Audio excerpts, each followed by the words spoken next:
Hello friends, welcome to all educate academic. मेरा नाम अविनाश कुमार है। आज हम लोग बात करने वाले काउंसलिंग लिस्ट के ऊपर।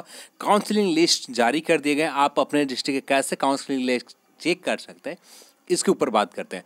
अभी भी सभी डिस्ट्रिक्ट के काउंसलिंग लिस्ट जारी नहीं किए गए हैं। 2 से 3 दिन के अंदर आपको काउंसलिंग लिस्ट जारी हो जाएंगे, ठीक है। तो आप इससे रिलेटेड प्रश्न आप ना पूछें, कमेंट सेक्शन में रिप्लाई नहीं दे पाऊंगा, उसके लिए माफ़ी चाहता हूं। तो आप कुछ नया प्रश्न पूछते हैं, उसका रिप्लाई ज़रूर मिलेगा, पर आप पुराने जो चीज़ मैंने इस वीडियो में बता दिया उस चीज़ के ऊपर आपको रिप्लाई नहीं मिलेंगे। बहुत सारे कमेंट होते हैं, सभी को रिप्लाई देना ज़रूरी होता है, तो आपका इंपॉर्टेंट कमेंट रहता है तो आपको रिप्लाई ज़रूर मिलेंगे।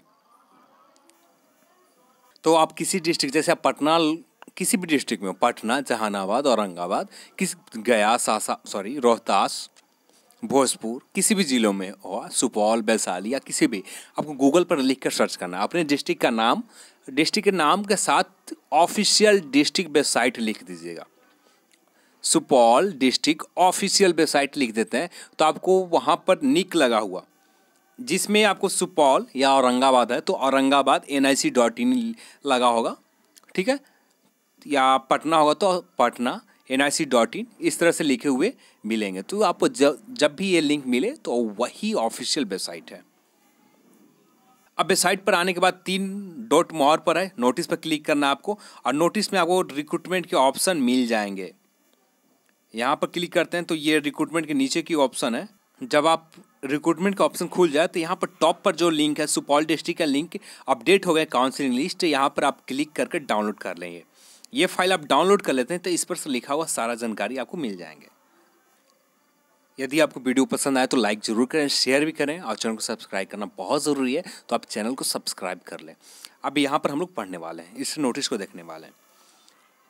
तो इस नोटिस में सारे लोगों को लिस्ट है, इस लिस्ट में सभी का नाम है, और वो भी क्राइटेरिया सभी फिलअप किए गए हैं, पूरे किए गए हैं।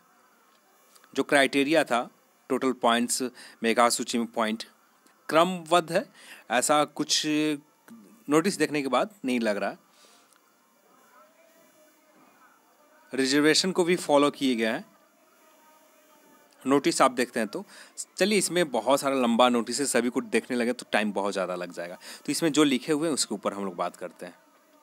तो यहाँ पर प्रधान सचिव पंचायती राज विभाग पर बिहार पटना प्राप्तांक 5861, पंचायती राज पटना दिनांक 24/10/2018 द्वारा प्राप्त निर्देश आलोक तकनीक सहायक और लेखा IT सहायक पदों के लिए संविदा कॉन्ट्रैक्ट पर आधारित नियोजन हेतु तकनीक सहायक के काउंसलिंग के लिए सिर्फ एक दिन 17 नवंबर 2018 को है। फिर से आप देख लें, जो आपका तकनीक सहायक है उसका काउंसलिंग डेट 17 नवंबर 2018 है। आपका डिस्ट्रिक्ट में, आपका कलेक्ट्रेट में काउंसलिंग के लिए या आपके मेल के थ्रू बता दिए जाएंगे एड्रेस कहाँ पर होगा, पर मैक्सिमम जो चांसेस रहेंगे अब कलेक्ट्रेट के आसपास ही रहेंगे या कलेक्ट्रेट के नज़दीक ही रहेंगे।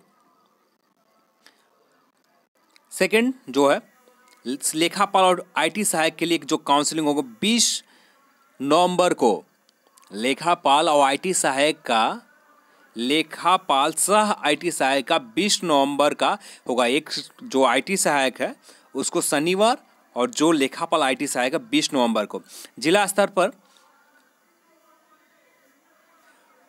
पर होंगे जो आपका स्थान दिए गए हैं TCP भवन, जो सुपौल डिस्ट्रिक्ट के लोग हैं, TCP भवन समाहरणालय कलेक्ट्रेट सुपौल। समय जो रहेंगे मॉर्निंग के 11 बजे निर्धारित की गई है, तो आप मॉर्निंग के 11 साढ़े 10 तक आप पहुंच जाए।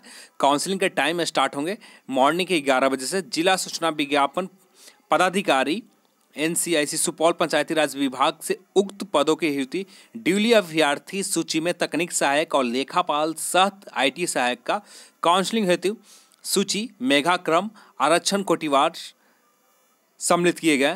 निर्देश दिया जाता है कि काउंसलिंग के निर्धारित तिथि पूर्व मेगा क्रमांक अभ्यर्थी के जो समय सूचनाएं देते विभागीय वेबसाइट पर अपलोड करना सुनिश्चित करेंगे। ये निर्देश दिए गए हैं कि आप जो भी कैंडिडेट जाएंगे उनका जो लेटेस्ट सूचना मिलती है उसे अपलोड करना वेबसाइट पर। यहाँ पर मेगा क्रमांक के अभ्यर्थियों को निर्देश दिया जाता है कि काउंसलिंग के निर्धारित तिथि को विज्ञापन में वर्णित शर्तों के अनुसार शैक्षणिक योग्यता का प्रमाण पत्र आपको देना है। आप BCom किया है या डिप्लोमा किया है सिर्फ, ठीक है, डिप्लोमा 10th का मार्कशीट, साथ में सर्टिफिकेट या जो भी आपके पास है, मार्कशीट, सर्टिफिकेट, साथ में आपको आवासीय लगाना बहुत ज़रूरी है। जाति, यदि आप OBC, EBC, SC ST category में आते हैं तो आपको जाति प्रमाण पत्र लगाना होगा। आधार कार्ड आपको ले जाने होंगे। दिव्यांगता प्रमाण पत्र भी आपको ले जाना होगा यदि आप दिव्यांग है।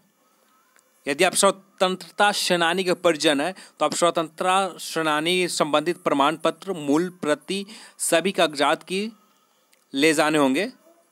साथ में आपको सभी कागजात की जितने भी आपके पास डॉक्यूमेंट है, यदि आपने बीकॉम किया, फिर बीकॉम के बाद एमकॉम किया, यदि आपका बीकॉम ही सिर्फ कंप्लीट है तो बीकॉम तक, 10th, 12th के बाद आपको बीकॉम, सभी document, marksheet, provisional, original certificate जो 2 साल या 3 साल के बाद बिहार में आते हैं, पर अब जो नियम बदल दिए गए, अब एक कुछ दिनों के बाद, 1 ईयर के बाद ही शायद अब जारी हो जाते हैं। तो यदि आपके पास है तो ठीक है, नहीं है तो आपका प्रोविजनल है, उससे चल जाएगा। पर साथ में आप सिविल कोर्ट से एक एफिडेविट बना लें कि जिसमें आप बताएं कि अभी ओरिजिनल सर्टिफिकेट नहीं आया है, इस वजह से मैं अपना प्रोविजनल हिसाब सिर्फ जमा कर रहा हूँ, तो सिविल कोर्ट से एक एफिडेविट इस मैटर पर बना ले।